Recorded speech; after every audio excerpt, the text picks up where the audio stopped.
Hey, folks, welcome to Office Hours. Today it's a special session with Chuck Marone, and I'm excited to be able to kick things off with a great question from Chloe, who asks, I like this way of putting it, TLDR is how to Strong Townsify a mega development so everyone wins? And I'll share the little bit of background that Chloe shared.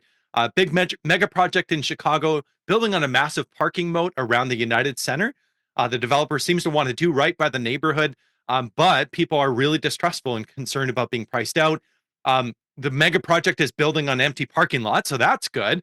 But what are some things, Chuck, that could be pushed for to make this project align more with the good of the neighbors? How do significant projects like this really make a difference, or how can we make a difference in these projects to actually make them help? This is this is a hard question, and I see you asking this question, Chloe, because it is a hard one. I don't think there's a clean and clear answer to this. If you take a place like Chicago, what should have happened over the last multiple generations, really, is that those areas continued to kind of thicken up and grow, and that was arrested. That that natural organic development was arrested because zoning, we wanted parking, we're building out on the edge, all these things. And so you have this big gap between what the land can and should be able to support, and what is actually there. And so you wind up in the situation where whatever is proposed tends to be very traumatic, right? It tends to be this kind of very intensive change. I'm I'm going to use this analogy that I've used in a lot of places, and I found that I pulled this out once and I showed it to a group of international people as a way to explain strong towns, and they were like, "Oh my gosh, that was it was like the highlight of this whole week." And I'm like, "Okay, cool, I found something." I put up these pictures of my kid, and I'm like, here is my child as an infant, and then my oldest daughter, whose name is Chloe, is a sophomore in college now. And so I kind of showed pictures of her throughout her, uh, you know, 20 years on this earth. And I said, you don't get teenage Chloe Marone without having adolescent Chloe Marone, and you don't get adolescent Chloe Marone without infant Chloe Marone, and you can't just jump from this phase to this phase. We recognize that in human development, all of these things, all these stages are required. So horrible, terrible twos is like necessary to get this like beautiful adolescent kid. These horrible teenage years where like, she's a teenage girl and dad is a embarrassment or whatever. That's like necessary to get to the phase that we're in now, which is, in many ways like very beautiful. I'm really proud of her. I think with city development, you see the same thing. If we don't incrementally grow through those different steps, you don't gain the knowledge, you don't gain the wisdom, you don't gain the what I'm going to say like all the interfaces are to be able to mature to that next step. The place you're describing in Chicago feels like it's trying to go from infant phase to, teenage phase or adult phase very, very quickly. And you're saying, how do we keep that like rapid change from like having this disruptive effect, not only on the site, but around it? And I think the short answer is, I don't know as you can. I don't know as you can because the development there has been suppressed for so long, and you're kind of like releasing an atomic bomb of development in a way, and it's gonna have like really like spillover to the surrounding neighborhoods. How do we make this not as harmful as it otherwise could be? I think is the way that I would ask the question. Um, Obviously, I think in the surrounding neighborhoods, we want to allow them to grow in response, but we want to make sure that the growth there is not skipping multiple generations. So I would actually have kind of the standard strong towns approach to zoning, which is let's make sure the neighborhood can mature to the next level of intensity, but not go 3, 4 levels beyond that. Don't go from middle school to PhD all in like one step. Let's take the interim steps. If you do allow that, what's going to happen is you're going to get a lot of land speculation around there, a lot of kind of predatory buying up of land, and then sitting on it, kind of uh, riding that slope of decline while the place stagnates, while you're waiting for, all of this stuff and the parking lot to mature so you can get your biggest like return on investment out here. What you want is not that stagnation, not that speculation and stagnation. What you want is that place to continue to thicken up. So having the zoning in place that allows the next increment, but not more than that, allowing people to do, I don't know what the neighborhood around it is, but allowing people to do there the next easiest thing. If it's a neighborhood of single family homes, go to duplexes. If it's a neighborhood of duplexes, allow that thickening up to missing middle.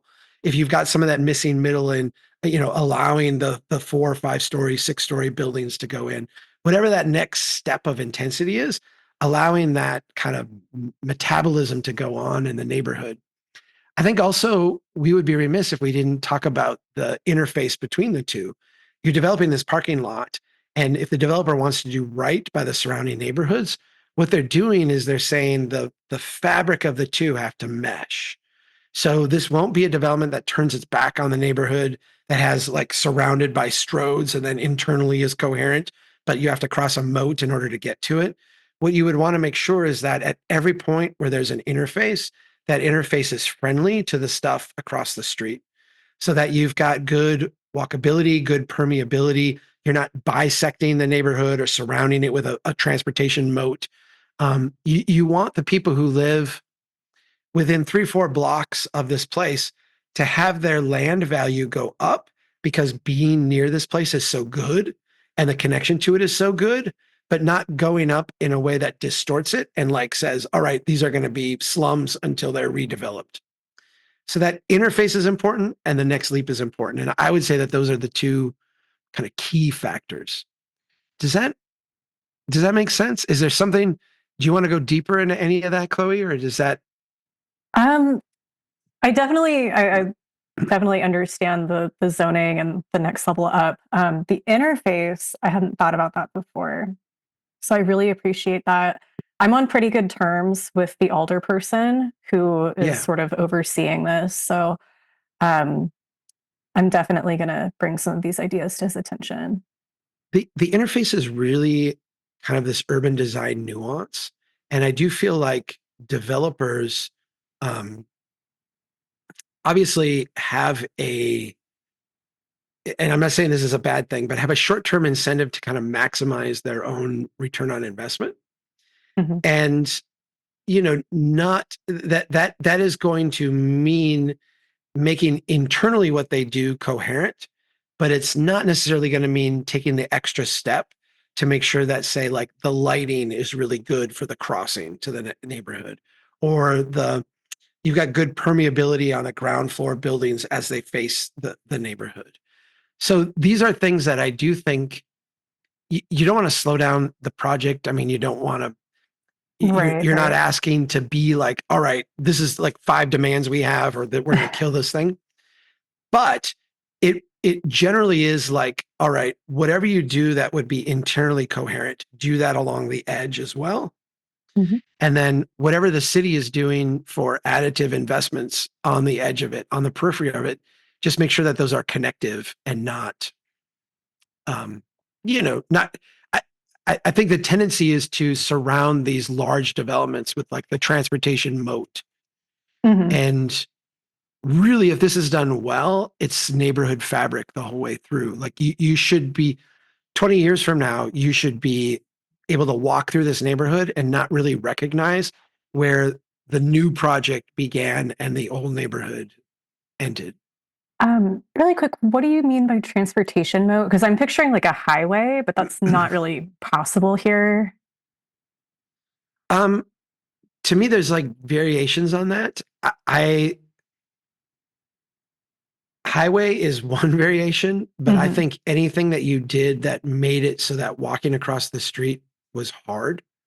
Okay. Um, One way traffic, fast moving traffic, wide curb radius, long red lights on through traffic so that the crossing foot traffic had to sit and wait. All those kind of things would be things that um, would create that moat, that separation effect. Does that Got make it. Thank sense? you.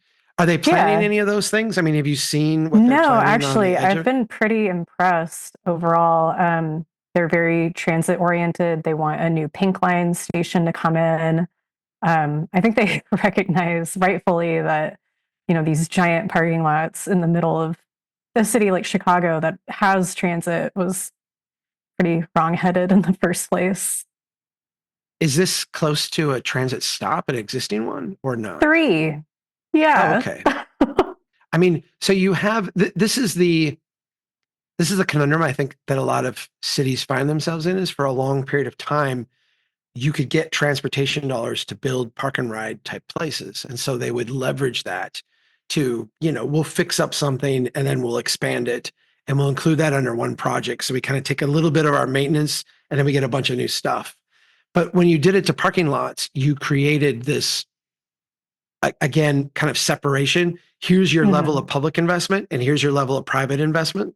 And what really needs to happen is that the private investment needs to be many multiples the public investment. By suppressing it with a parking lot, you created that imbalance where you get the hyper growth. Ideally, a transit stop or a place where you have a major transit investment should be within 12 blocks of that, really, really walkable. I mean, extremely walkable, so that you anywhere within that you're getting the value of being close to a transit stop, and there's little friction between making that like an easy part of what you do on a day-to-day basis.